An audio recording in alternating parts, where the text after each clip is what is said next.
Comunicado Lalalendo.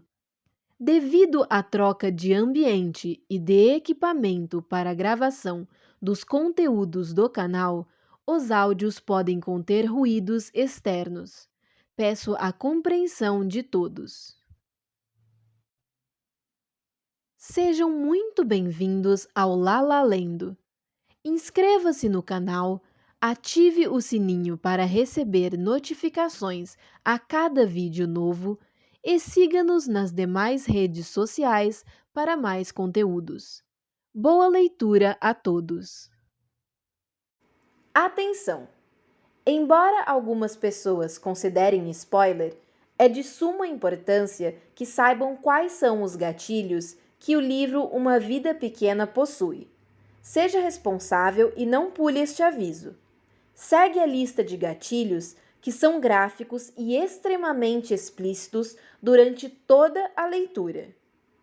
Capacitismo, abandono infantil, morte infantil, abuso sexual infantil, estupro de menor, abuso de drogas, abuso e violência doméstica, transtorno alimentar, abuso emocional, gaslighting, abuso psicológico que envolve manipulação, relacionamento abusivo, aliciamento de menor, lesbofobia, pedofilia, abuso físico, prostituição, racismo, estupro, automutilação, abuso sexual, agressão sexual, ideação suicida, tentativa de suicídio, suicídio, transfobia. Se você é menor de idade e ou sensível a qualquer um dos assuntos citados anteriormente, recomendo que pare a leitura agora. Sua saúde mental e física é mais importante do que um livro. Para aqueles que decidirem continuar a ouvir o audiobook, sejam cautelosos e, ao menor sinal de mal-estar, parem de consumir este conteúdo também. Boa leitura aos que ficarem e se cuidem com carinho. Capítulo 2. Numa manhã de sábado, pouco antes de completar 36 anos, ele abre os olhos e experimenta aquela sensação estranha e prazerosa que às vezes tem, quando percebe que não há nuvens em sua vida. Imagina Harold e Julia em Cambridge. Os dois se movem sonolentamente pela cozinha, servindo café em suas canecas manchadas e lascadas e sacudindo o plástico que embala o jornal para tirar o orvalho. No ar, Willem voa da cidade do Cabo em sua direção. Pensa em Malcolm no Brooklyn, deitado com Sophie na cama, e depois, por sentir-se esperançoso, em JB roncando a salvo em sua cama no Lower East Side. Ali, na Green Street, o aquecedor solta seus suspiros sibilantes. As cobertas cheiram a sabão e céu. Sobre sua cabeça está o lustre tubular de aço que Malcolm instalou um mês atrás. Sob seu corpo está o piso cintilante de madeira negra. O apartamento, ainda impossível em sua vastidão, em suas possibilidades e em seu potencial, está em silêncio e é seu. Ele aponta os dedos dos pés para o pé da cama e depois os flexiona na direção das canelas. Nada. Muda a posição das costas sobre o colchão. Nada. Leva os joelhos ao peito. Nada. Nada dói, não há sequer uma ameaça de dor. Seu corpo novamente lhe pertence. É algo que obedecerá a qualquer comando que venha a fazer, sem reclamar ou lhe sabotar. Fecha os olhos, não porque está cansado, mas sim porque aquele é um momento perfeito e ele sabe como apreciá-los. Esses momentos não duram muito. Às vezes, tudo o que precisa fazer é sentar e logo é lembrado, como se recebesse um tapa na cara, de que é ele quem pertence ao corpo e não o contrário. Mas, nos últimos anos, à medida que as coisas foram piorando, teve de fazer um grande esforço para se livrar da ideia de que um dia pudesse melhorar, e passou a tentar se concentrar nos minutos de folga, sendo grato por eles quando e sempre que seu corpo decide concedê-los. Finalmente se senta devagar e depois levanta no mesmo ritmo. Ainda se sente ótimo. Este é um bom dia, conclui, e segue para o banheiro, passando pela cadeira de rodas mal-humorada, como um ogro enfurecido num canto do quarto. Ele se apronta e então senta com alguns documentos do escritório para esperar. Novamente, passa a maior parte do sábado no trabalho. Pelo menos isso não mudou desde os tempos em que costumava sair para suas caminhadas. Ah, as caminhadas! Será que aquele era mesmo ele, uma pessoa capaz de passear, tal e qual um cabrito, até o Upper East Side e voltar, percorrendo os 18 quilômetros sem precisar de qualquer tipo de ajuda? Mas hoje vai se encontrar com Malcolm e o levará ao seu alfaiate, pois Malcolm vai casar e precisa de um terno. Eles não sabem ao certo se Malcolm vai realmente casar. Acham que vai. Ao longo dos últimos 3 anos, ele e Sophie terminaram e reataram. Depois, terminaram e reataram outra vez. Mas, no ano passado, Malcolm conversara com Willen sobre casamentos, querendo saber se Willen os considerava uma indulgência ou não, e com JB sobre joias, perguntando se, quando as mulheres dizem que não gostam de diamantes, estão falando a verdade ou só querem saber como aquilo soa, e com ele sobre acordos pré-nupciais. Respondera às perguntas de Malcolm da melhor maneira que pôde e depois lhe passara o nome de um colega da faculdade, um advogado especializado em direito de família. Ah, disse Malcolm se afastando, como se Jude lhe tivesse sugerido o nome de um assassino profissional. Não sei bem ao certo se preciso disso agora, Jude. Tudo bem, falou, guardando o cartão, que Malcolm parecia relutante até mesmo em tocar. De qualquer jeito, se e quando precisar, é só falar comigo. E então, um mês atrás, Malcolm perguntou se Jude podia ajudá-lo a escolher um terno. Não tenho nenhum, não é uma loucura? Perguntou. Não acha que eu deveria ter um? Não acha que eu deveria começar a manter uma aparência, não sei, mais adulta ou algo assim? Não acha que seria bom para os negócios? Acho ótimo o jeito como você se veste, Mal, falou. E não acredito que você precise de qualquer ajuda em relação aos negócios. Mas, se quer comprar um terno, claro que posso ajudar. Ficarei feliz em acompanhá-lo. Obrigado, disse Malcolm. Quero dizer, acho só que é algo que devo ter. Sabe, caso apareça alguma ocasião importante. Ele fez uma pausa. Ainda não acredito que você tenha um alfaiate, a propósito. Ele sorriu. Não é meu alfaiate, disse. É simplesmente alguém que faz ternos, e alguns deles, por acaso, são meus. Meu Deus, disse Malcolm. Harold criou mesmo um monstro. Ele riu por gentileza, mas muitas vezes sentia como se um terno fosse a única coisa capaz de fazê-lo parecer normal. Durante os meses que passou na cadeira de rodas, aqueles ternos foram um modo de reassegurar a seus clientes de que era uma pessoa competente e, ao mesmo tempo, de reassegurar a si mesmo de que seu lugar era em meio aos outros, que podia ao menos se vestir como eles. Não se considera um sujeito vaidoso, mas sim escrupuloso.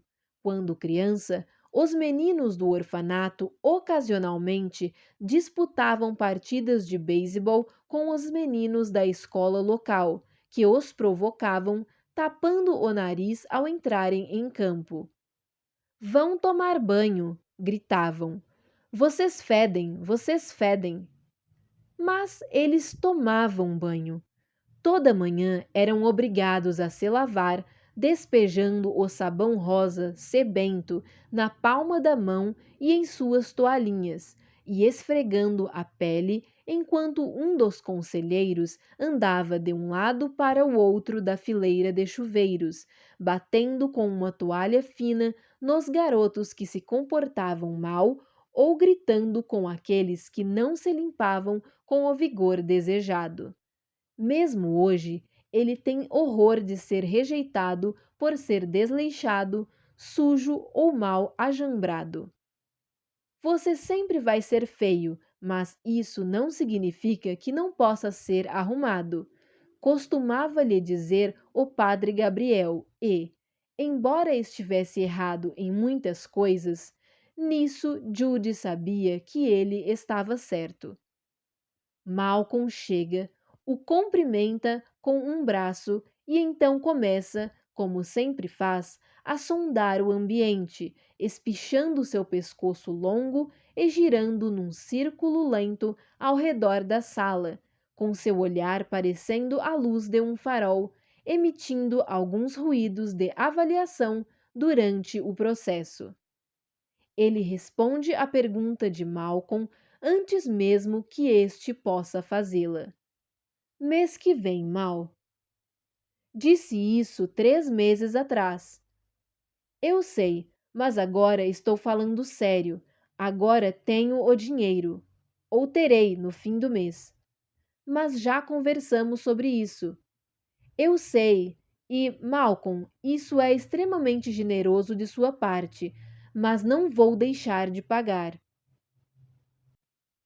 Morava no apartamento fazia mais de 4 anos e por 4 anos não conseguira reformá-lo porque não tinha dinheiro, e não tinha dinheiro porque estava pagando o apartamento.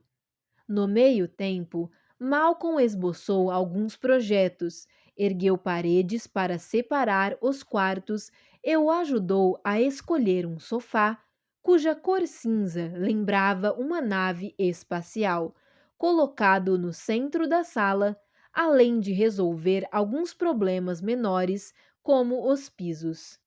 Isso é loucura, dissera a Malcolm na época. Você vai ter que refazer tudo quando a reforma acabar. Mas Malcolm disse que faria mesmo assim. A tinta para pisos era um produto novo que queria testar, e até que as obras pudessem ter início, Green Street seria seu laboratório, onde poderia fazer alguns experimentos, caso Judy não se importasse. Não se importava, é lógico. Mas, a não ser por isso, o apartamento ainda estava praticamente como o encontrara quando se mudou. Um longo retângulo no sexto andar de um prédio na parte sul do Sorro, com janelas dos dois lados, uma virada para o oeste e a outra para o leste, e também cobrindo a parede que dava para o sul, de frente para um estacionamento. Seu quarto e o banheiro ficam na parte leste, que dava para o topo de um prédio atarracado na Mercer Street, a Suíte de Willem, ou que ele ainda considera como a Suíte de Willem, fica na parte oeste, que dá para Green Street. A cozinha fica no centro do apartamento e há também um terceiro banheiro. Entre as duas suítes há um espaço imenso com um piso negro tão lustroso que parece as teclas de um piano. A sensação de ter tanto espaço é estranha, assim como a de poder pagar por ele. Mas você precisa lembrar a si mesmo às vezes, assim como faz no supermercado, avaliando se deveria comprar o pote de azeitonas pretas de que gosta, tão salgadas que fazem sua boca se contrair e os olhos lacrimejarem. Quando chegara à cidade, aquilo era um capricho e ele as comprava uma vez por mês, dando uma só colherada quando abria o pote. Toda noite ele comia apenas uma, chupando-a lentamente até chegar ao caroço, enquanto lia relatórios. Você pode comprá-las, diz a si mesmo. Tem dinheiro para isso, mas ainda tem dificuldade em lembrar. O motivo por trás de Green Street e do pote de azeitonas que normalmente mantém na geladeira é seu trabalho na Rosen, Pritchard e Klein, uma das firmas de advocacia mais poderosas e prestigiosas da cidade, onde atua como especialista em litígios e, há pouco mais de um ano, como sócio. 5 anos antes, ele, Citizen e Rhodes trabalhavam num caso que envolvia fraudes financeiras no Thackeray Smith, um grande banco privado. Pouco após o encerramento do caso, Jude foi contatado por um homem chamado Lucian Voigt, que ele sabia ser o presidente do departamento de litígios na Rosen, Pritchard e Klein, e que representara o Thackeray Smith nas negociações. Voigt o convidou para um drink. Ficara impressionado com o seu trabalho, especialmente no tribunal, falou. E o Thackeray Smith também. Já ouvira falar dele de qualquer forma. Voigt e o juiz Sullivan foram colegas no jornal estudantil da Faculdade de Direito e se informara sobre ele. Por acaso teria alguma vez pensado em deixar a procuradoria e se unir ao lado negro? Estaria mentindo se dissesse que não. Todos ao seu redor estavam indo embora. Sabia que Citizen vinha conversando com uma firma internacional em Washington, D.C. Rhodes estudava a ideia de trabalhar para um banco. Ele mesmo já fora abordado por outras 2 firmas, recusando ambas as ofertas. Eles adoravam a procuradoria, todos os 3. Mas Citizen e Rhodes eram mais velhos que ele, e Rhodes e sua esposa queriam ter um filho, por isso precisavam ganhar dinheiro. Dinheiro, dinheiro. Às vezes só se falava nisso. Ele também pensava em dinheiro. Era impossível não pensar. Toda vez que voltava para casa depois de uma festa no apartamento de um dos amigos de JB ou de Malcolm, Lispenard Street parecia um pouco mais sórdida, um pouco menos tolerável. Toda vez que o elevador quebrava e ele tinha de subir as escadas para depois descansar no chão do corredor com as costas apoiadas na porta de casa, antes de ter energia para entrar, sonhava em morar em algum lugar funcional e confiável. Toda vez que parava diante da escadaria do metrô, preparando-se para descer, segurando o corrimão e quase respirando pela boca de tanto esforço, sentia vontade de poder pegar um táxi. E tinha também outros temores ainda maiores. Em seus momentos mais sombrios, imaginava-se na velhice, com a pele esticada feito um pergaminho, ainda em Lispenard Street, arrastando-se até o banheiro sobre os cotovelos por não conseguir mais andar. Nesse sonho estava sozinho. Não havia Willem, JB, Malcolm ou Andy, nem Harold e Julia. Era um homem velho, muito velho, e não havia ninguém. Só restara ele para cuidar de si próprio. Quantos anos você tem? Perguntou Voight. 31, respondeu. 31 é jovem, disse Voight, mas não será jovem para sempre. Quer mesmo envelhecer trabalhando na procuradoria? Você sabe o que dizem sobre promotores assistentes. São homens cujos melhores anos ficaram para trás. Falou de compensações, de como poderia virar sócio rapidamente. Me diga apenas que vai pensar no assunto. Pensarei, disse ele. E pensou. Não queria conversar com Citizen ou Rhodes sobre a proposta, nem com Harold, pois sabia o que ele diria.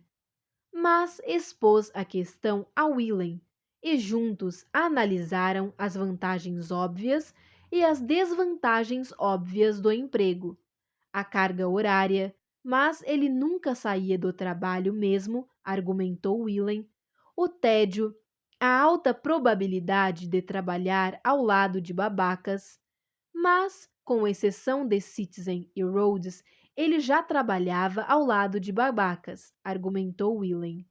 E, obviamente, o fato de que começaria a defender as pessoas que passara os últimos 6 anos processando. Mentirosos, trapaceiros e ladrões, os ricos e os poderosos se fazendo de vítimas.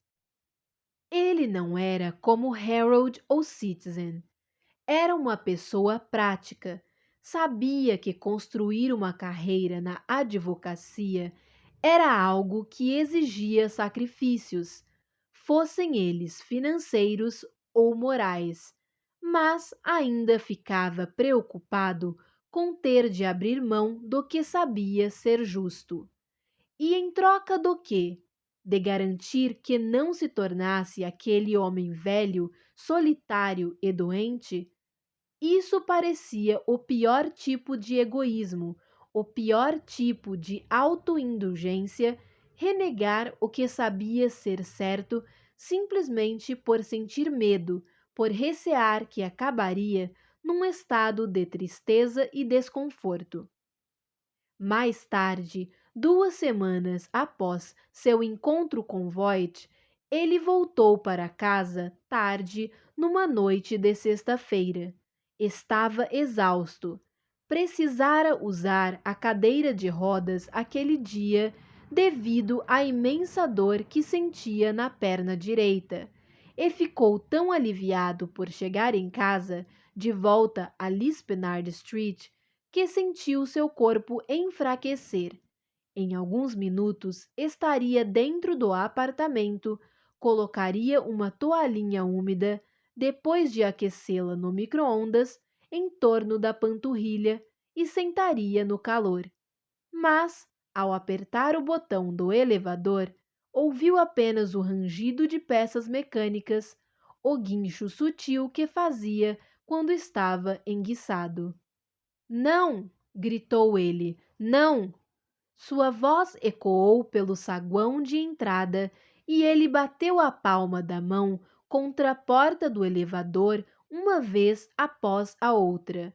Não, não e não! Pegou sua pasta e a arremessou no chão. Documentos voaram para todos os lados. Ao seu redor, o prédio permanecia silencioso e indiferente. Até que parou, envergonhado e furioso, e recolheu os documentos de volta para a pasta. Olhou para o relógio. Eram 11 da noite. Willem estava encenando uma peça, Cloud9, mas Judy sabia que aquela hora já teria acabado. Mas, quando ligou para ele, Willem não atendeu. Começou então a entrar em pânico. Malcolm estava de férias na Grécia. JB estava numa colônia de artistas. A filha de Andy, Beatrice, acabara de nascer na semana anterior. Não podia ligar para ele. Não havia muitas outras pessoas que pudessem ajudá-lo. Alguém com quem se sentisse meio à vontade para agarrar feito um bicho preguiça, alguém que permitiria carregá-lo pelos muitos lances de escada. Mas, naquele momento, ele estava intensa e irracionalmente desesperado para entrar no apartamento. Por isso, colocou-se de pé e enfiou a pasta debaixo do braço esquerdo e, com o direito, dobrou a cadeira de rodas, cara demais para ser deixada no saguão. Começou a subir os degraus, apoiando a lateral esquerda do corpo na parede e puxando a cadeira por uma das alças. Movia-se lentamente. Precisava saltar com a perna esquerda, ao mesmo tempo em que tentava evitar colocar peso sobre a direita ou fazer a cadeira se chocar contra a ferida. E assim foi subindo, parando a cada 3 degraus para descansar. Do térreo ao 5º andar havia 110 degraus, e, ao chegar ao 50º, estava tão cansado que teve de parar e sentar por meia hora. Continuava a telefonar e a mandar mensagens para Willem. Na 4ª ligação, deixou a mensagem de voz que esperava nunca ter de deixar. Willem, estou realmente precisando de ajuda. Por favor, me ligue. Por favor. Imaginou que Willem retornaria a ligação na mesma hora, dizendo que logo estaria lá, mas esperou e nada de Willem ligar, até que finalmente conseguiu se colocar de pé outra vez. De algum jeito, chegou ao apartamento. No entanto, não se lembra de mais nada daquela noite. Quando acordou no dia seguinte, encontrou Willem dormindo no tapete ao lado de sua cama e Andy na poltrona que devem ter arrastado da sala até o quarto. Estava com a língua inchada, desorientado e enjoado. Sabia que Andy devia ter-lhe aplicado uma injeção para a dor, o que ele odiava. Ia sentir-se desnorteado e com prisão de ventre por dias. Quando acordou de novo, Willem havia sumido, mas Andy estava acordado e olhava para ele.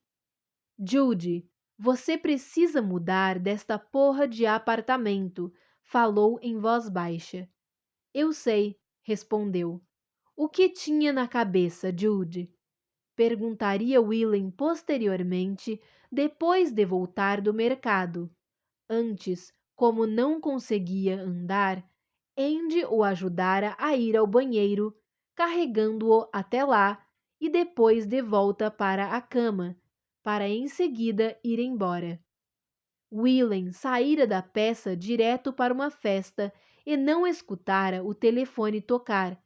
Quando finalmente ouvira as mensagens, voltara correndo para casa e o encontrara tendo convulsões no chão. Por isso ligara para Andy. Por que não ligou para Andy? Por que não foi a uma lanchonete e esperou por mim?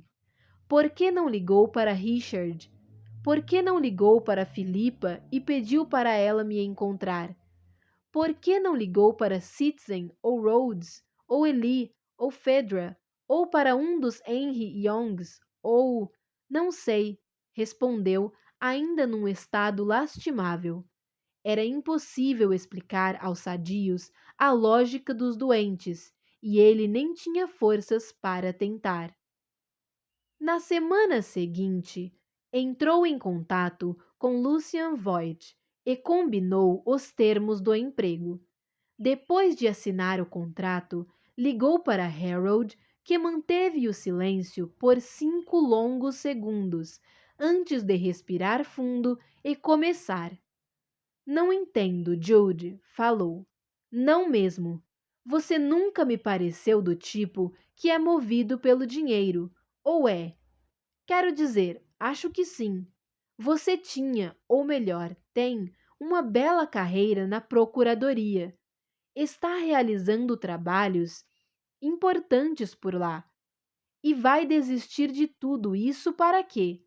Para defender criminosos, pessoas tão prepotentes, tão certas de que nunca serão apanhadas, que a própria possibilidade de serem apanhadas nem lhes passa pela cabeça. Pessoas que acham que as leis são feitas para aqueles que ganham salários com menos de 9 dígitos por ano. Pessoas que acham que as leis só se aplicam em termos de raça ou da faixa de impostos. Jude não disse nada, apenas deixou que Harold fosse ficando mais e mais agitado, pois sabia que ele tinha razão. Nunca haviam conversado explicitamente sobre o assunto, mas sabia que Harold pensava que seguiria sua carreira no serviço público. Ao longo dos anos, Harold falava com desânimo e tristeza sobre alguns alunos talentosos que admirava, que haviam deixado seus empregos na procuradoria, no departamento de justiça, em escritórios de defesa pública e em programas de suporte legal para trabalharem em firmas privadas de advocacia.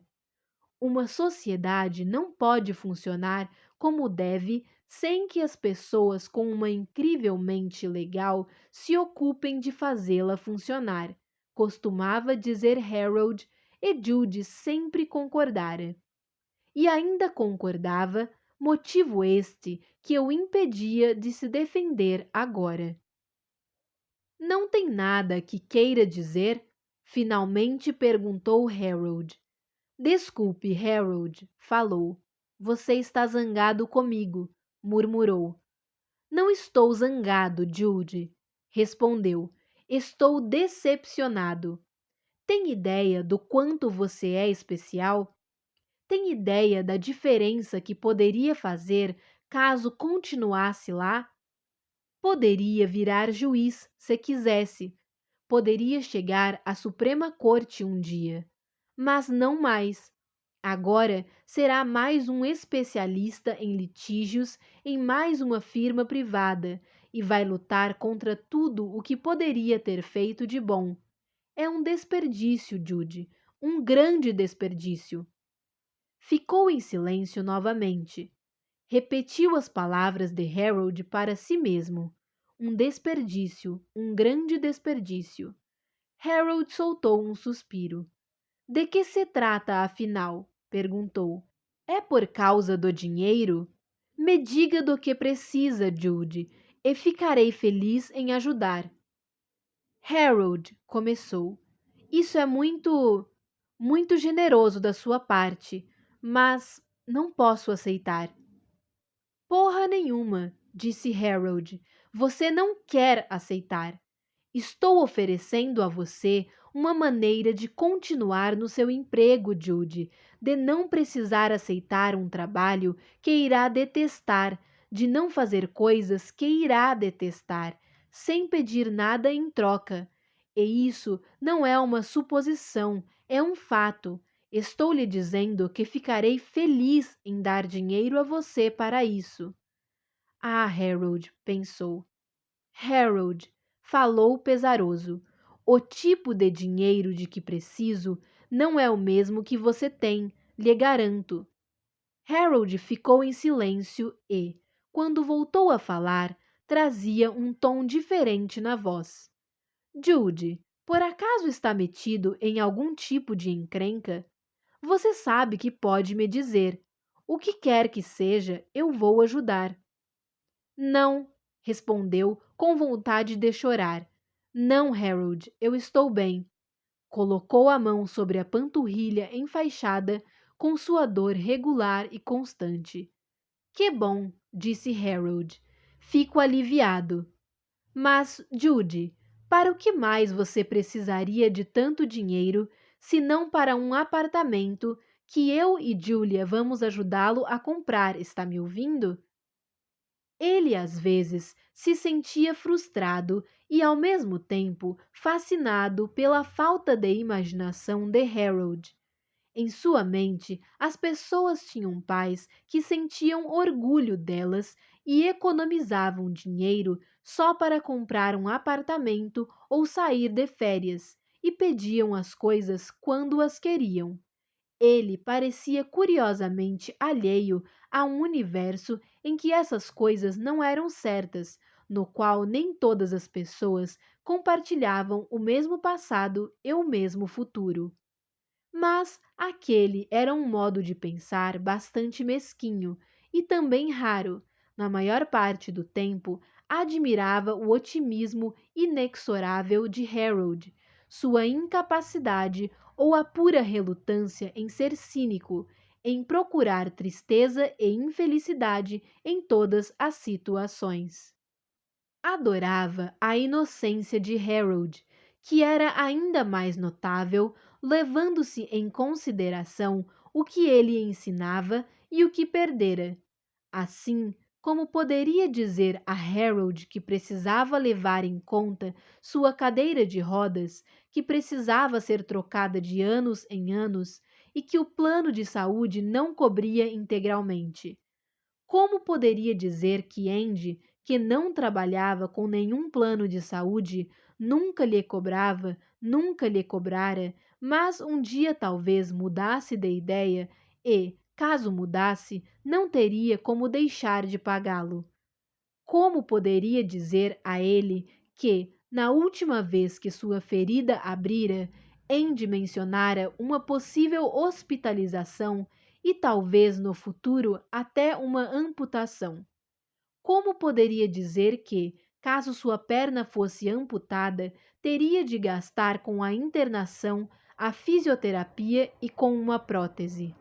Como poderia lhe falar sobre a cirurgia que queria fazer nas costas no laser que reduziria a carapaça de suas cicatrizes a nada?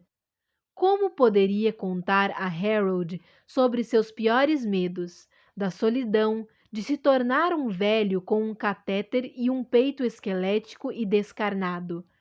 Como poderia dizer a Harold que não sonhava com casamento e filhos, mas sim em um dia ter dinheiro o bastante para pagar alguém para tomar conta dele, caso precisasse, alguém que o tratasse bem e respeitasse sua privacidade e dignidade? E depois, sim, havia as coisas que queria. Queria morar num lugar onde o elevador funcionasse. Queria poder pegar um táxi quando quisesse. Queria encontrar um lugar reservado onde pudesse nadar, pois o movimento fazia suas costas relaxarem e também porque não podia mais sair para suas caminhadas. Mas não podia contar a Harold nada daquilo. Não queria que Harold soubesse o quanto tinha defeitos, que lixo ele tinha adquirido. Por isso, não falou nada, apenas disse que precisava desligar e que voltariam a conversar depois. Mesmo antes de falar com Harold, Jude se preparara para se resignar ao novo emprego e nada mais. Mas então, primeiro para sua inquietação, depois para sua surpresa, depois para seu deleite e depois ainda para seu leve desgosto, acabou descobrindo que estava gostando. tivera experiências com a indústria farmacêutica em seus tempos de promotor, e a maioria de seus casos iniciais se concentrou nesse ramo. Trabalhou com uma companhia que estava abrindo uma subsidiária baseada na Ásia para desenvolver um programa anticorrupção, indo e voltando de Tóquio com o sócio sênior no caso. Aquele era um trabalho pequeno, organizado e solucionável, e por isso mesmo incomum. Os outros casos eram mais complicados, mais longos, às vezes infinitamente longos. Boa parte de seu trabalho foi elaborar uma defesa para outro cliente da firma, um enorme conglomerado farmacêutico, contra uma acusação sob a lei de créditos fraudulentos. Depois de 3 anos trabalhando na Rosen, Pritchard e Klein, quando a empresa de gerenciamento de investimentos para a qual Rhodes trabalhava foi investigada por fraude, vieram à sua procura e firmaram sua posição como sócio. Jude tinha experiência no tribunal, o que a maioria dos outros funcionários não tinha, mas sabia que eventualmente teria de trazer um cliente para a firma, e o primeiro cliente era sempre o mais difícil de achar. Nunca admitiria aquilo a Harold, mas, na verdade, gostava de cuidar de investigações impulsionadas por informantes, gostava de testar os limites da lei sobre práticas de corrupção no exterior, gostava de ter a possibilidade de esticar a lei feito um elástico, até ultrapassar um pouco seu ponto de tensão natural, chegando bem perto do limite em que ela se voltava contra você com a mesma intensidade. Durante o dia, dizia a si mesmo que aquele era um compromisso intelectual, que seu trabalho era uma expressão da plasticidade da própria lei. Já à noite, pensava às vezes no que Harold diria caso falasse abertamente com ele sobre o que vinha fazendo. E ouvia novamente suas palavras. Um desperdício, um grande desperdício. O que estava fazendo? Pensava naqueles momentos. Teria o trabalho o transformado num mercenário, ou será que sempre fora assim, ainda que gostasse de pensar o contrário? Está tudo dentro da lei, argumentava com o Harold em sua mente. Só porque pode fazer algumas coisas, não significa que tenha de fazê-las, devolvia o Harold em sua mente. E Harold, de fato, não errara completamente, pois ele sentia falta de trabalhar na procuradoria. Sentia falta de ser um homem honrado e de estar cercado pelos apaixonados, pelos impetuosos, pelos combatentes. Sentia falta de Citizen, que voltara a Londres, de Marshall, com quem se encontrava ocasionalmente para tomar um drink, e de Rhodes, a quem via com maior frequência, mas agora andava sempre esgotado e pálido, quando antes era alegre e efervescente, alguém que colocava um eletrotango para tocar e conduzia uma mulher imaginária de um lado para o outro quando ficavam até tarde no escritório e não conseguiam mais raciocinar direito, só para fazer com que ele e Citizen erguessem um olhar do computador e rissem. Estavam ficando velhos, todos eles. Gostava da Rosen Pritchard, gostava das pessoas ali, mas nunca ficava até tarde da noite ao lado delas, discutindo os casos e conversando sobre livros. Não era o tipo de escritório para aquilo. Os funcionários da sua idade tinham namorados ou namoradas infelizes em casa, ou eram eles próprios namorados e namoradas infelizes. Os mais velhos estavam se casando. Nos raros momentos em que não falavam sobre trabalho, jogavam conversa fora sobre noivados, filhos e imóveis. Não falavam sobre direito, nem por diversão e tampouco por paixão. A firma encorajava seus advogados a fazerem trabalho pro bono e ele passou a atuar como voluntário num grupo sem fins lucrativos que oferecia aconselhamento legal gratuito a artistas.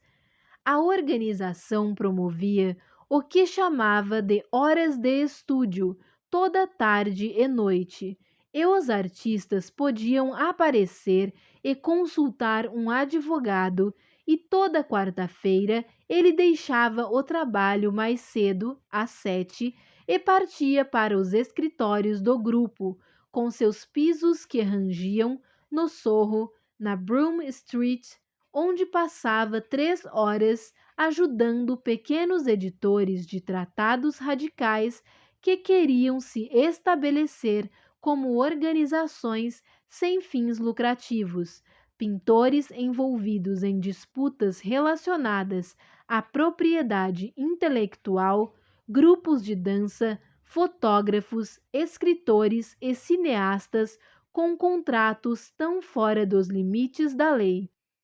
Apresentaram-no um que fora escrito a lápis numa folha de papel toalha, que se tornavam insignificantes ou tão desnecessariamente complicados que os artistas não conseguiam entendê-los. Ele mesmo mal entendia, ainda que os tenham assinado mesmo assim. Harold tampouco aprovava seu trabalho voluntário. Dava para ver que o achava algo leviano. Algum desses artistas tem realmente talento? Perguntou Harold. Provavelmente não, respondeu. Mas não cabia a ele julgar se eram bons ou não. Outras pessoas, muitas outras pessoas, já faziam aquilo. Estava ali somente para oferecer o tipo de ajuda prática a que poucos deles tinham acesso, já que muitos viviam num mundo alheio a coisas práticas. Sabia que era uma ideia romântica, mas os admirava. Admirava todos que conseguiam viver ano após ano à base de suas minguantes esperanças, mesmo que envelhecessem e se tornassem mais obscuros a cada dia. E era o mesmo romantismo que o fazia pensar em seu tempo na organização como uma referência aos amigos que viviam o tipo de vida que o encantava. Considerava-os verdadeiros sucessos e sentia-se orgulhoso. Diferentemente dele, não tinham uma estrada definida a ser trilhada. Mesmo assim, seguiam em frente com obstinação, passando seus dias produzindo coisas belas. Seu amigo Richard fazia parte do conselho da organização e passava ali a caminho de casa em algumas quartas. Havia se mudado fazia pouco tempo para o Sorro. E Jude sentava para conversar com ele, caso estivesse num intervalo entre um cliente e outro, ou então acenava para ele de longe, caso estivesse ocupado. Uma noite, depois das horas de estúdio, Richard o convidou para ir ao seu apartamento tomar um drink, e os dois viraram a oeste na Broome Street, passando pelas ruas Center, Lafayette, Crosby, Broadway e Mercer, antes de seguir na direção sul até a Green. Richard morava num prédio estreito, cuja fachada de pedra fora tomada pela fuligem, com uma porta de garagem alta delimitando o primeiro andar e à direita uma porta de metal com uma janela de vidro do tamanho de um rosto no alto. Não havia portaria, apenas um corredor cinzento com piso de ladrilho iluminado por 3 lâmpadas descobertas penduradas por fios. O corredor virava à direita e levava a um elevador industrial parecido com uma cela, do tamanho da sala de estar e do quarto de Willem em Lispenard Street, com uma porta gradeada que tremia para fechar ao toque de um botão, mas que subia suavemente por um poço aberto de blocos de concreto. Pararam no terceiro andar e Richard abriu o elevador e girou sua chave no conjunto de portas de aço enormes e ameaçadoras diante deles, dando para seu apartamento. Meu Deus! Falou entrando no lugar, enquanto Richard acendia algumas luzes. Os pisos eram de madeira caiada e as paredes também eram brancas. Bem no alto, o teto piscava e cintilava com um monte de lustres, velhos, de vidro, novos, de aço, dispostos num intervalo de 1 metro entre um e outro, em alturas diferentes, de modo que, ao avançar em loft adentro, pôde sentir as armações de vidro roçarem o topo de sua cabeça, e Richard, que era ainda mais alto que ele, tinha de se abaixar para não arranhar a testa. Não havia divisórias, mas, perto dos fundos do ambiente, dava para ver uma caixa de vidro fina, tão alta e larga quanto as portas da frente, e, ao se aproximar, percebeu que dentro dela havia um favo de mel gigantesco moldado no formato de um belo coral. Depois da caixa de vidro, havia um colchão coberto com roupa de cama e antes dele um tapete berbere felpudo e branco, espelhos que refletiam as luzes, um sofá branco de lã e uma televisão, formando uma estranha ilha de domesticidade em meio a tanta aridez. Aquele era o maior apartamento em que já colocara os pés.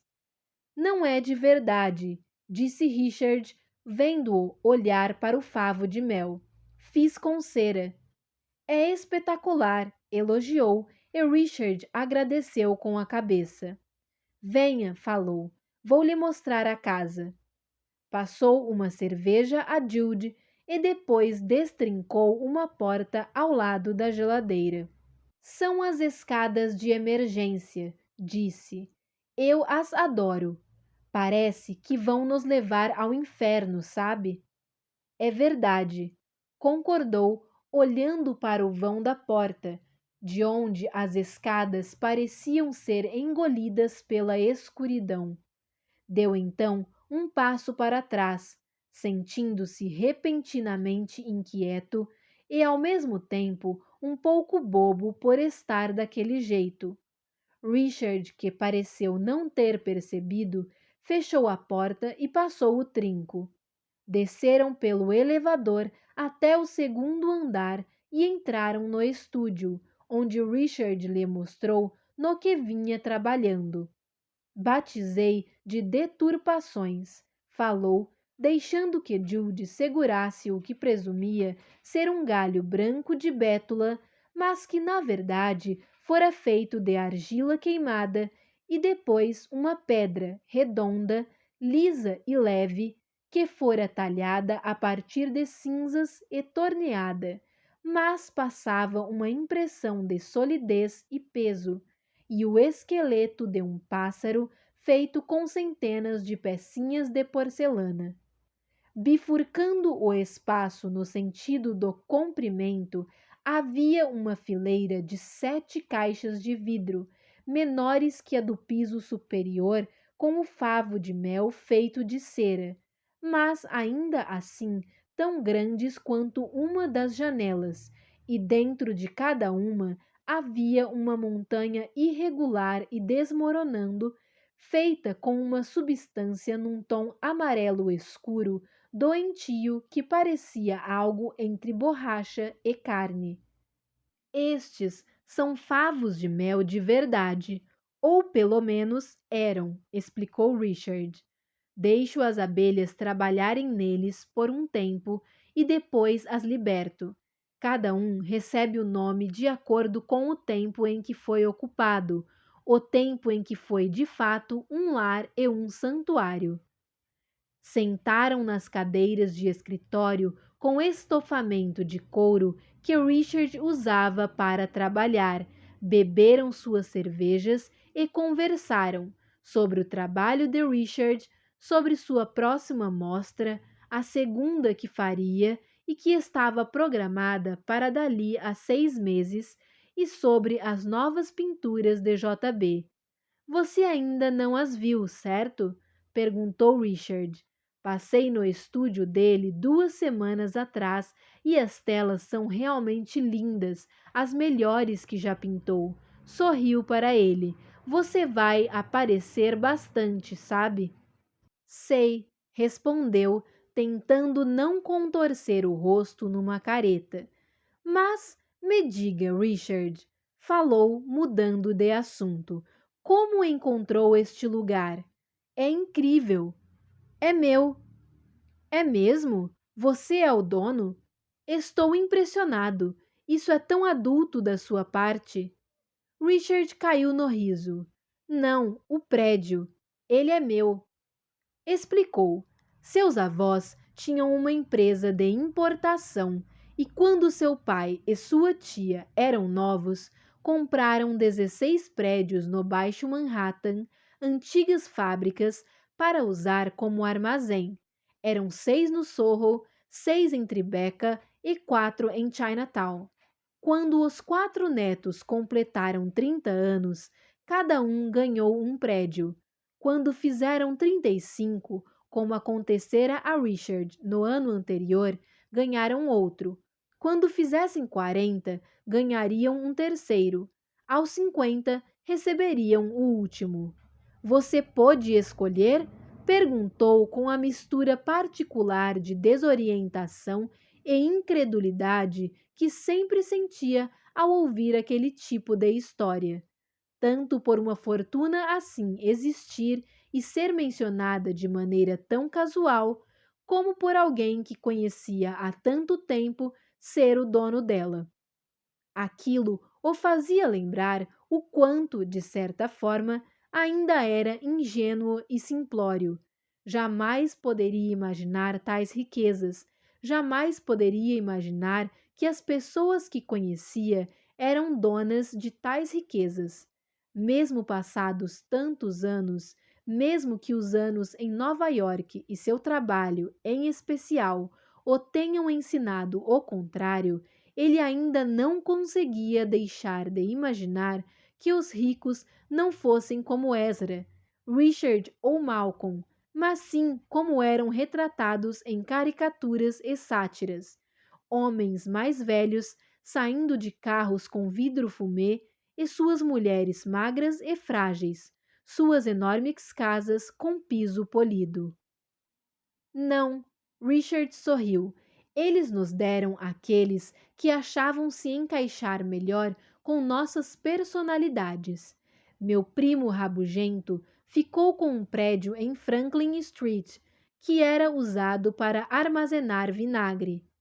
Jude caiu no riso. E este aqui era usado para quê? Vou mostrar a você. E assim voltaram ao elevador, subindo até o quarto andar, onde Richard abriu a porta e acendeu as luzes.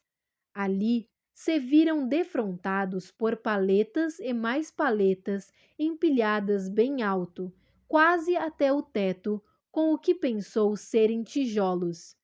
Mas não são apenas tijolos, disse Richard. São tijolos decorativos de terracota, importados da Úmbria. Pegou um tijolo de uma paleta incompleta e entregou ao amigo. Jude virou o tijolo, que era coberto por uma camada fina e lustrosa de verniz verde, passando a palma por sua superfície áspera. O quinto e o sexto andares também estão cheios de tijolos, disse Richard. Serão vendidos a um atacadista em Chicago e os pisos ficarão livres. Ele sorriu. Agora dá para você entender por que preciso de um bom elevador aqui. Voltaram para o apartamento, passando mais uma vez pelo jardim suspenso de lustres, e Richard lhe deu outra cerveja. Ouça, disse, preciso conversar com você sobre uma coisa importante. Pode falar, respondeu, colocando a garrafa de cerveja na mesa e inclinando o corpo para a frente. Os tijolos vão ser levados embora antes do fim do ano, disse Richard. O quinto e o sexto andares são exatamente iguais a este aqui. As paredes com tubulações ficam na mesma posição, 3 banheiros. Minha pergunta é se você gostaria de ficar com um deles. Richard falou, eu adoraria. Mas quanto você está cobrando? Não estou falando em aluguel, Judy, disse Richard. Estou falando em compra. Richard já havia conversado com o pai que era advogado dos avós. Converteriam o prédio numa cooperativa e Judy compraria algumas ações. A única coisa que a família de Richard pedia era que ele ou seus herdeiros lhes dessem preferência caso decidisse vendê-lo um dia. Cobrariam de Judy um valor justo e ele poderia pagar a Richard um aluguel mensal que seria usado como parcelas de aquisição. Os Goldfarb já haviam feito aquilo antes. A namorada de seu primo rabugento comprara um andar do armazém de vinagre um ano atrás, e tudo correra bem. Aparentemente, estariam aptos a algum tipo de dedução fiscal, caso todos eles convertessem um de seus prédios em cooperativas de pelo menos 2 unidades. Por esse motivo, o pai de Richard vinha tentando fazer todos os netos adotarem essa medida. Por que está fazendo isso? Perguntou a Richard com a voz baixa, depois de se recuperar. Por que eu? Richard deu de ombros. Fico muito sozinho aqui, falou. Não que eu vá aparecer no seu apartamento toda hora, mas às vezes seria bom saber que tem outra alma viva neste prédio. E você é o mais responsável de todos os meus amigos. Não que haja muita competição nesse sentido. E gosto da sua companhia. E também... Parou de falar. Prometa que não vai se zangar. Ah, céus, falou. Tudo bem, prometo. Willem me contou sobre o que aconteceu. Você sabe, quando estava tentando subir para o apartamento no ano passado e o elevador quebrou. Isso não é nenhum motivo de vergonha, Judy. Ele só está preocupado com você. De qualquer forma, falei para ele que lhe faria essa proposta. E Willem achou, ou melhor, acha, que aqui é um lugar onde poderá morar por bastante tempo, para sempre. E o elevador nunca vai enguiçar aqui. E, caso enguice, eu estarei bem aqui embaixo. Quero dizer, obviamente você pode comprar um apartamento em outro lugar, mas espero que pense na ideia de se mudar para cá. Naquele momento, não se sente com raiva, mas sim exposto, não só a Richard, mas também a Willem. Sempre tenta esconder ao máximo as coisas de Willem, não porque não confie nele, mas sim porque não quer que Willem o veja como uma pessoa necessitada, como alguém que precise de cuidados e de ajuda. Ele quer que Willem e todos os outros o vejam como alguém confiável e seguro, alguém a quem possam recorrer quando tiverem problemas, em vez de ser sempre ele a procurá-los. Sente-se envergonhado, pensando nas conversas que giraram em torno dele, entre Willem e Andy, entre Willem e Harold, as quais tem certeza que acontecem com uma frequência maior do que teme, e agora entre Willem e Richard. E também triste por Willem passar tanto tempo se preocupando com ele, tendo de pensar nele como teria de pensar em Hemming, caso estivesse vivo, como alguém que precisa de cuidados, alguém cujas decisões têm de ser tomadas por outras pessoas. Imagina-se mais uma vez como aquele homem velho. Seria possível que Willem tivesse a mesma visão, que os dois compartilhem o mesmo medo, que seu fim pareça tão inevitável para Willem como parece a ele próprio? Lembra então uma conversa que teve com Willem e Filipa uma vez. Filipa estava falando sobre como um dia, quando ela e Willem fossem velhos, assumiriam a casa e os pomares dos pais dela no sul de Vermont. Já posso até ver como vai ser, disse ela. Os filhos terão voltado a morar com a gente, pois não conseguirão se dar bem no mundo real.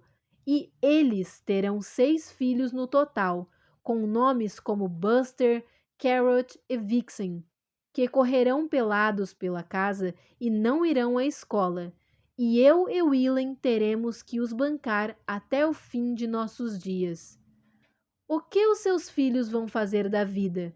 Perguntou Judy, sendo prático mesmo ao fazer uma brincadeira. Oberon fará instalações de arte usando somente produtos alimentícios e Miranda tocará uma cítara com fios de costura no lugar das cordas, respondeu Filipa, fazendo-o sorrir. Nunca sairão da pós-graduação e Willem precisará continuar trabalhando até ficar tão acabado que terei de empurrá-lo pelo sete numa cadeira de rodas. Parou de falar naquele ponto, enrubescendo, mas foi em frente após uma pausa, para poder pagar todos os estudos e experimentos deles. Já eu terei de largar o mundo dos figurinos e abrir uma empresa de molho de maçã orgânico para pagar as dívidas e manter a casa, que vai ser uma enorme e gloriosa espelunca cheia de cupins por todos os lados, e teremos uma mesa gigantesca de madeira, toda arranhada, grande o bastante para os 12. 13, disse Willem de repente. Por que 13? Porque Judy também vai morar com a gente. Ah, vou? Perguntou descontraidamente, mas feliz e aliviado por ser incluído na visão de Willem para a terceira idade. Mas é claro, vai ficar instalado no chalé de hóspedes e toda manhã Buster vai levar waffles de trigo sarraceno na sua casa, já que você estará farto demais de todos nós para comer à mesma mesa. E depois do café da manhã, eu vou bater papo com você para me esconder de Oberon e Miranda, que ficarão atrás de mim para que eu faça comentários inteligentes e encorajadores sobre seus projetos mais recentes. Willem sorriu para ele, que retribuiu o sorriso, embora pudesse ver que Filipa deixara de sorrir e encarava a mesa. Ela ergueu a cabeça e seus olhos se cruzaram por meio segundo, e então ela desviou o olhar rapidamente. Segundo acreditava, foi pouco depois daquilo que a atitude de Filipa em relação a ele mudou. Não era uma coisa óbvia que todos percebessem. Talvez nem mesmo ela percebesse. Mas, ao passo que antes costumava chegar em seu apartamento e a encontrava desenhando na mesa, e os dois conversavam amigavelmente enquanto ele bebia um copo de água, examinando seus esboços, Agora ela simplesmente acenava com a cabeça para ele e dizia: Willem foi ao mercado, ou ele já vai voltar, por mais que Judy não tivesse perguntado. Ela sempre era bem-vinda em Lispenard Street, quer Willem estivesse por lá ou não, e ele ficava por perto um tempinho até ficar claro que ela não estava a fim de papo. Diante disso, seguia para seu quarto para trabalhar. Podia entender por que Filipa se ressentia dele. Willem o convidava para ir a todos os lugares com eles, o incluía em todos os planos, até em sua aposentadoria, até mesmo no sonho de Filipa de uma velhice ao lado do marido. Depois daquilo, passou a ter cuidado de recusar todos os convites de Willem, mesmo para coisas que não envolviam Filipa. Se eles fossem a uma festa na casa de Malcolm, para a qual também fora convidado, saía separado dos dois e fez questão de convidar Filipa para ir a Boston passar o dia de ação de graças, embora no fim ela não tenha ido. Chegou até mesmo a tentar conversar com Willem sobre o que vinha percebendo, para que ele abrisse os olhos para o que ela certamente estava sentindo. Não gosta dela? Perguntou Willem preocupado. Você sabe que eu gosto de Filipa, respondeu, mas acho que você deveria passar mais tempo só com ela, Willem. Vocês dois e mais ninguém. Deve ser chato para ela me ver sempre por perto. Ela falou isso para você? Não, Willem, claro que não. Só estou supondo, pela minha vasta experiência com mulheres, sabe? Depois, quando Willem e Felipa romperam, sentiu-se culpado, como se fosse o único responsável. Mas, mesmo antes disso, ele se questionava se Willem também chegara à conclusão de que nenhuma namorada séria toleraria sua presença constante na vida do amigo. Questionava se Willem tentava elaborar planos alternativos para ele, de modo que não terminasse vivendo num chalé na propriedade que Willem e sua esposa teriam um dia.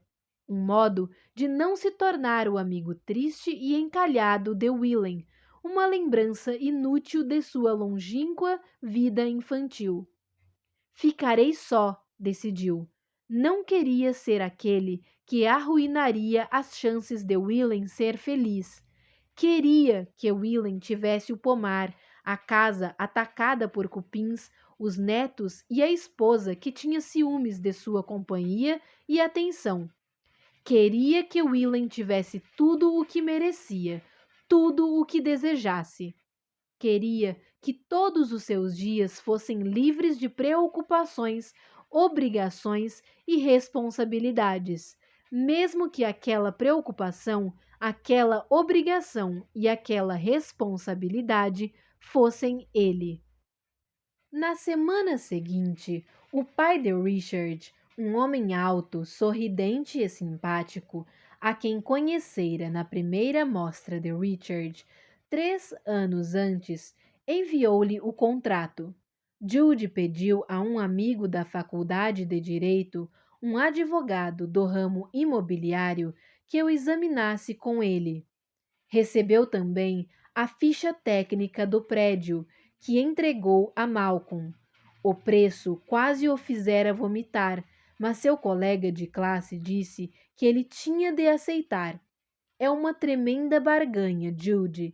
Você nunca, nunca, nunca irá encontrar um imóvel desse tamanho naquela vizinhança por esse preço. Depois de analisar a ficha e em seguida o espaço, Malcolm lhe disse a mesma coisa. Compre.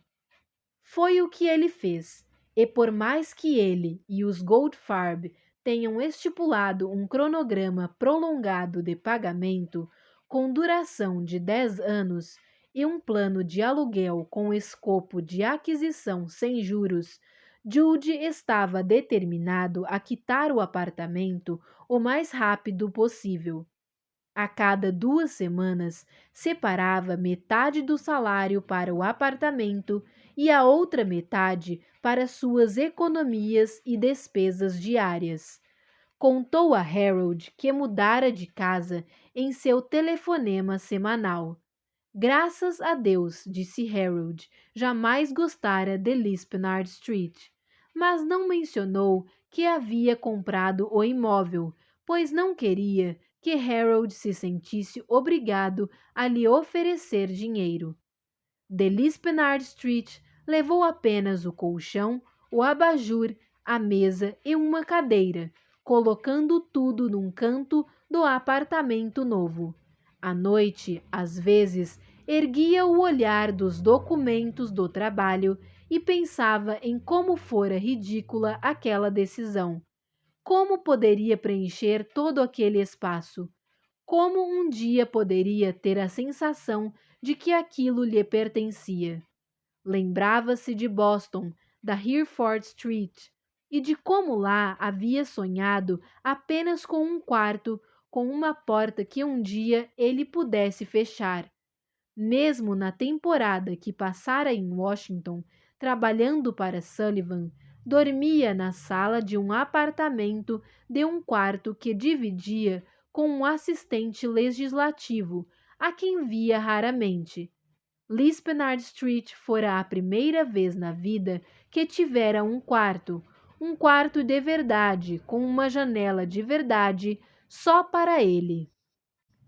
Mas, um ano depois de se mudar para Green Street, Malcolm instalou as paredes e o lugar começou a ficar um pouquinho mais confortável.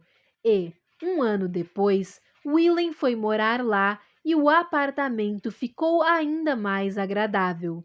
Via Richard com menos frequência do que imaginara. Ambos estavam sempre viajando, mas nas noites de domingo passava às vezes no estúdio dele e o ajudava em alguns de seus projetos, polindo pequenos galhos com uma lixa de papel até ficarem lisos, ou recortando as barbas das hastes de um punhado de penas de pavão. O estúdio de Richard era o tipo de lugar que o teria encantado na infância. Havia bacias e tigelas com coisas maravilhosas por todos os lados: gravetos, pedras, besouros secos, penas, minúsculos pássaros empalhados em cores vívidas, blocos de várias formas feitos com alguma madeira macia e pálida, e às vezes tinha vontade de abandonar seu trabalho e simplesmente sentar no chão para brincar, algo que não conseguira fazer quando criança por estar sempre ocupado com outras coisas. Passados 3 anos, havia quitado o apartamento e começara imediatamente a economizar para a reforma. Levou menos tempo do que imaginara, em parte devido a algo que acontecera com Andy. Aparecera um dia para sua consulta no Alto Manhattan e Andy entrara na sala com um ar sério e estranhamente triunfante. O que foi? Perguntara e Andy lhe entregara um artigo que recortara de uma revista sem dizer nada. Leu o que estava escrito. Tratava-se de um relatório acadêmico comprovando que uma cirurgia a laser semi-experimental desenvolvida recentemente e vista como grande promessa na remoção sem danos de queloides, na verdade causava efeitos adversos em médio prazo. Embora os queloides fossem eliminados, os pacientes desenvolviam feridas similares a queimaduras em carne viva e a pele sob as cicatrizes se tornava muito mais frágil e suscetível a rompimentos e rachaduras, o que resultava em bolhas e infecções. É isso que está pensando em fazer, não é? Perguntou Andy, enquanto ele continuava sentado com as folhas na mão, incapaz de falar. Eu conheço você, Judy. Eu sei que marcou uma consulta no escritório daquele charlatão do Thompson. Não negue, eles telefonaram atrás da sua ficha. Eu não mandei. Por favor, não faça isso, Judy. Estou falando sério. A última coisa de que precisa é uma ferida aberta nas costas, além das da perna. Como ele não abriu a boca, Andy pediu: Fale comigo. Judy balançou a cabeça. Andy tinha razão. Também vinha economizando para fazer aquilo.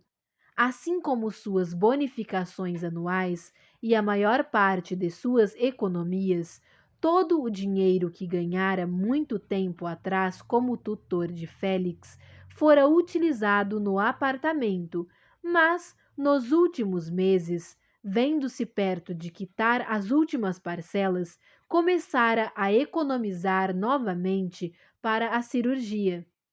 Havia pensado em tudo, faria a cirurgia e depois acabaria de economizar para a reforma. Imaginava como seria. Suas costas voltariam a ser lisas como o próprio piso. O rastro grosso e inflexível das cicatrizes seria vaporizado em segundos e com ele toda a marca do tempo que passara no orfanato e na Filadélfia. O registro daquela época seria apagado de seu corpo. Tentava esquecer com todas as suas forças, tentava todos os dias, mas, por mais que tentasse, ali estavam as cicatrizes para lembrá-lo, provas de que o que fingia não ter acontecido, na verdade, acontecera. Judy, disse Andy, sentando ao seu lado na maca. Sei que ficou desapontado e prometo que, assim que existir um tratamento eficaz e seguro, vou falar para você. Sei que isso o incomoda. Estou sempre atento às novidades que possam se aplicar ao seu caso, mas, por enquanto, não existe nada, e minha consciência me impede de deixar que faça isso consigo mesmo. Judy ficou em silêncio. Os dois ficaram. Acho que deveria ter perguntado com mais frequência, Judy, mas você sente dor? As cicatrizes causam algum desconforto? Sente a pele esticada? Ele assentiu com a cabeça. Veja, Judy, disse Andy após uma pausa. Existem alguns cremes que posso lhe dar para ajudar um pouco, mas vai precisar de alguém para aplicá-los todas as noites, caso contrário, não surtirão efeito. Deixaria alguém fazer isso por você? Willem, Richard? Não consigo, respondeu, falando para o artigo de revista em suas mãos. Tudo bem, disse Andy. Vou escrever a receita mesmo assim e mostrarei a você o que fazer. Não se preocupe, eu perguntei como se faz a um dermatologista de verdade. Não é um método que eu mesmo inventei. Só não sei dizer se será eficaz caso você aplique por conta própria. Ele desceu da maca. Pode abrir o roupão e virar para a parede? Ele obedeceu e sentiu a mão de Andy sobre seus ombros, depois descendo lentamente pelas costas. Pensou que Andy fosse dizer, como fazia às vezes, algo do tipo: Não é tão ruim assim, Judy, ou não tem nada de que se envergonhar. Mas não falou nada desta vez. Simplesmente passou as mãos pelo seu corpo como se suas próprias palmas fossem lasers, algo que estivesse pairando sobre ele e o curando, tornando sua pele saudável e livre de marcas. Até que Andy finalmente falou para ele se cobrir novamente, o que fez, virando em seguida. Lamento muito, Judy, disse Andy, e agora era ele quem não conseguia olhar para Judy. Quer ir comer alguma coisa? Perguntou após o fim da consulta, enquanto ele colocava a roupa, mas Judy balançou a cabeça. Preciso voltar para o escritório. Andy ficou em silêncio, mas, quando Judy estava prestes a ir embora, o interrompeu. Judy, falou, sinto muito, de verdade. Não gosto de ter que acabar com seus sonhos. Judy acenou com a cabeça. Sabia que Andy se sentira mal em fazer aquilo, mas, naquele exato momento, não conseguia ficar perto dele.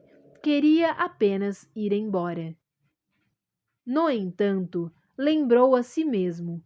Estava decidido a ser mais realista, a parar de pensar que um dia pudesse melhorar, que o fato de não poder ir em frente com a cirurgia significava que agora tinha dinheiro para Malcolm começar a reforma para valer.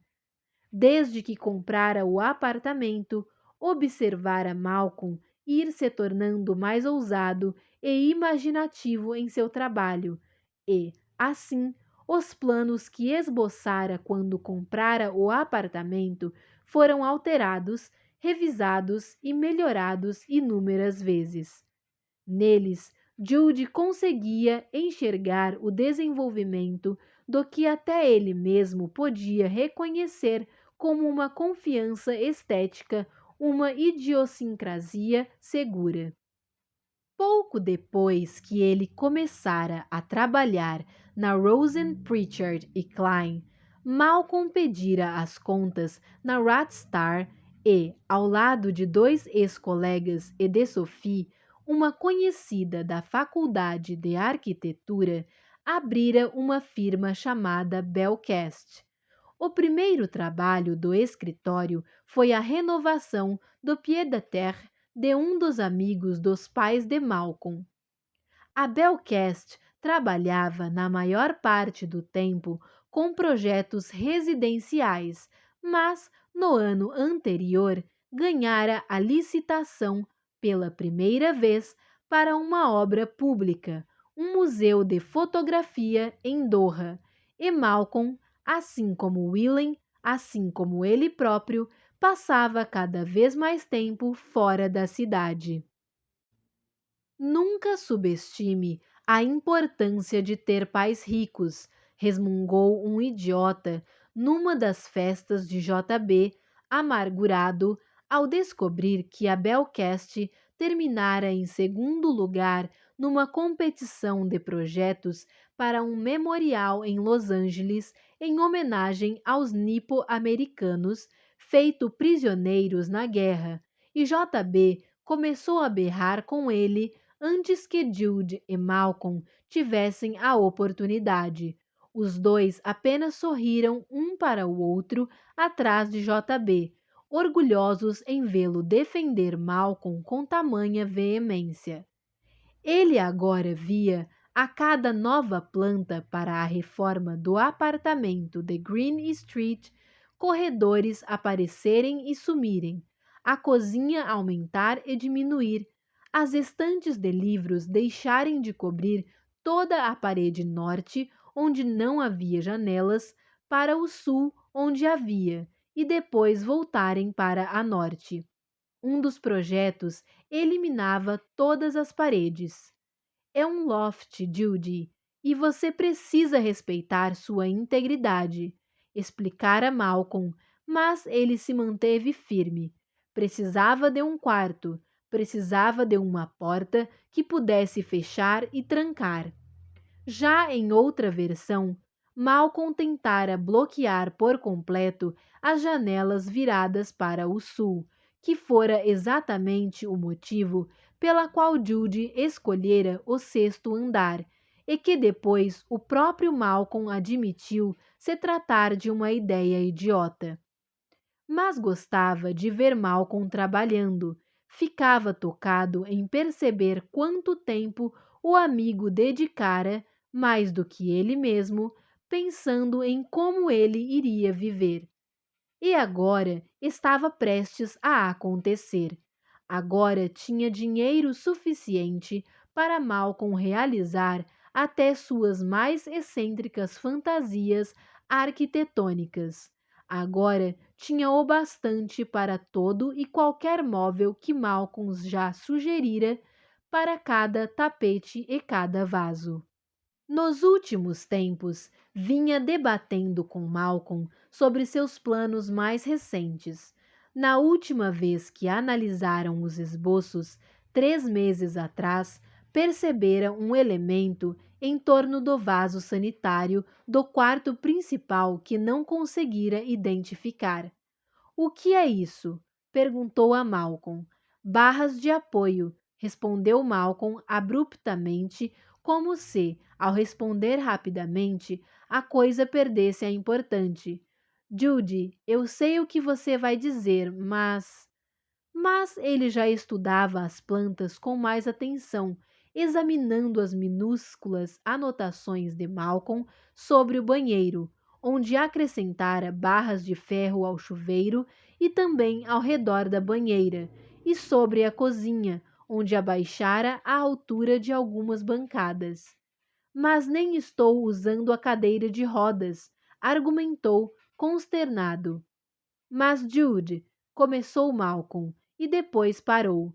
Jude sabia o que ele queria dizer. Mas já usou, e vai usar novamente. Mas não falou isso. São apenas padrões recomendados pela lei dos americanos portadores de deficiências, preferiu dizer. Mal, falou Jude, chateado por ter se aborrecido. Eu entendo, mas não quero que este seja o apartamento de um aleijado. Não vai ser, Jude. Será o seu apartamento. Mas não acha que talvez, só por precaução, devêssemos... Não, Malcolm, pode tirar tudo. Estou falando sério. Mas não acha que, só por questões práticas, agora você está interessado em questões práticas? O homem que queria que eu morasse num espaço de 500 metros quadrados sem nenhuma parede? Parou. Desculpe, Mal. Tudo bem, Jude, disse Malcolm. Eu entendo, de verdade. Agora, Malcolm está à sua frente e abre um sorriso. Tenho algo para lhe mostrar, diz acenando com o tubo de papel enrolado em sua mão. Malcolm, obrigado, diz. Mas por que não damos uma olhada mais tarde? Tinha marcado hora com um alfaiate. Não quer chegar atrasado. Vou ser breve, afirma Malcolm, e deixarei as plantas com você. Malcolm senta ao lado dele e alisa o maço de folhas, pedindo a Jude que segure uma das pontas para então explicar as coisas que alterou e aperfeiçoou. As bancadas estão de volta à altura normal, disse Malcolm apontando para a cozinha. Nada de barras de apoio no chuveiro, mas coloquei aqui um rebordo que você pode usar como assento, só por precaução. Juro que vai ficar bonito. Deixei as barras em torno do vaso sanitário. Pense um pouco a respeito, pode ser? Podemos instalar por último, e se você realmente detestar, as deixaremos de fora, mas eu as colocaria, Judy. Ele concorda com a cabeça, ainda relutante. Não sabe ainda, mas, anos mais tarde, ficará grato por Malcolm ter pensado em seu futuro, mesmo quando ele próprio não queria. Vai perceber que em seu apartamento as passagens são mais largas, que o banheiro e a cozinha são maiores que o normal, de modo que uma cadeira de rodas possa fazer uma volta completa sem obstáculos, que as portas são amplas e que, em todos os pontos possíveis, são também de correr, que não há um armário debaixo da pia do banheiro principal, que o armário mais alto abaixa ao toque de um botão pneumático, que há um assento na banheira, e, por fim, que Malcolm vencera a discussão sobre as barras em volta do vaso sanitário. Sentirá certo espanto amargurado ao notar que mais uma pessoa em sua vida, Andy, Willem, Richard e agora Malcolm, conseguira prever seu futuro e soubera que não poderia ser evitado. Na loja, as medidas de Malcolm são tiradas para a confecção de um terno azul marinho e outro cinza escuro, e Franklin, o alfaiate, pergunta a Judy por que não o via há 2 anos. Estou certo de que é culpa minha, diz Malcolm sorrindo. Em seguida, os dois vão almoçar juntos. É bom tirar um sábado de folga, pensa ele, enquanto bebem limonada e comem couve-flor assada polvilhada de zaatar num restaurante israelense lotado, próximo à loja de Franklin. Malcolm está animado para começar a trabalhar no apartamento e ele também. O momento é perfeito, diz Malcolm o tempo todo. Vou pedir para o pessoal do escritório mandar tudo para a prefeitura na segunda, e quando tivermos a aprovação, terei acabado o projeto de Doha e vou poder começar logo em seguida. Durante a obra, você pode ficar na casa de Willem. Malcolm acabara de dar os últimos retoques no apartamento de Willem, que Judy supervisionara mais que o amigo. Ao fim do processo, estava tomando as decisões em nome de Willem em relação à escolha das cores. Malcolm fizera um belo trabalho, segundo ele. Não se importaria nem um pouco em passar o próximo ano ali. Ainda é cedo quando acabam de almoçar. Então decidem dar um tempo na calçada do lado de fora. Chovera a semana inteira, mas hoje o céu está azul e ele se sente forte, até mesmo um pouco agitado, e pergunta a Malcolm se quer caminhar um pouco. Ele percebe que Malcolm hesita, olhando-o de cima a baixo, como se tentasse determinar se seu corpo estaria apto à atividade, mas então abre um sorriso e concorda, e os dois partem na direção oeste, depois norte, rumo ao Village. Passam pelo prédio na Mulberry Street, onde JB costumava morar antes de se mudar mais para o leste, e por um minuto permanecem em silêncio, todos os dois, ele sabe, pensando em JB e no que andaria fazendo, cientes e ao mesmo tempo ignorantes dos motivos pelos quais o amigo não vinha atendendo aos telefonemas deles, nem aos de Willem, nem tampouco às mensagens de texto ou os e-mails. Os três haviam conversado inúmeras vezes entre si, e também com Richard, Ali e os Henry Youngs, sobre o que fazer, mas em todas as tentativas que fizeram de encontrá-lo, JB sempre conseguia escapar, ou então os bloqueava ou os ignorava. Só podemos esperar até a coisa piorar, dissera Richard a certa altura, e Judy tinha medo de que estivesse certo. Às vezes, é como se JB não fosse mais deles, e não há nada que possam fazer a não ser esperar pelo momento em que tiver uma crise que só eles poderão resolver, e assim conseguirão cair de paraquedas em sua vida mais uma vez. Certo, Malcolm, tenho uma pergunta que gostaria de fazer, diz ele enquanto caminham pelo trecho da Hudson Street, que fica deserto nos fins de semana, com suas calçadas sem árvores e sem pessoas. Afinal, vai casar com Sophie ou não? Nós todos queremos saber. Céus, Judy, não sei, começa Malcolm, mas parece aliviado, como se esperasse que alguém lhe fizesse aquela pergunta há muito tempo, e talvez esperasse mesmo. Ele faz uma lista dos possíveis pontos negativos. O casamento é algo tão convencional, passa uma impressão de algo permanente, não está muito interessado na ideia de se casar, mas teme que Sophie esteja. Seus pais vão tentar se envolver. Há algo deprimente em passar o resto da vida ao lado de outra arquiteta. Ele e Sophie são cofundadores da firma. Se algo acontecer entre eles, o que será da Belcast? E positivos que também parecem negativos. Se não pedir sua mão, acha que Sophie o deixará. Seus pais lhe enchem o saco sobre o assunto sem parar e ele gostaria que o deixassem em paz. Ele ama Sophie de verdade e sabe que não encontrará ninguém melhor que ela. Está com 38 anos e tem a sensação de que precisa fazer algo. Ao ouvir Malcolm, tenta não sorrir. Sempre gostara daquela característica do amigo, de como é tão decidido ao desenhar e em seus projetos e, ao mesmo tempo, no restante de sua vida, consegue ser tão indeciso, tão aberto a compartilhá-la.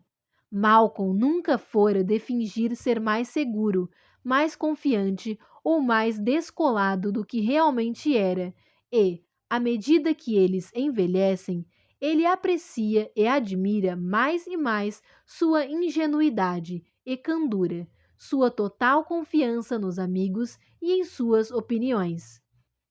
O que você acha, Jude? Finalmente pergunta Malcolm. Eu queria mesmo conversar com você sobre isso. Quer sentar em algum lugar? Está com tempo? Sei que Willen está voltando para casa. Ele podia ser mais como Malcolm, pensou. Podia pedir ajuda aos amigos, podia ser vulnerável perto deles. Afinal, é algo que já fora, só que não por escolha própria.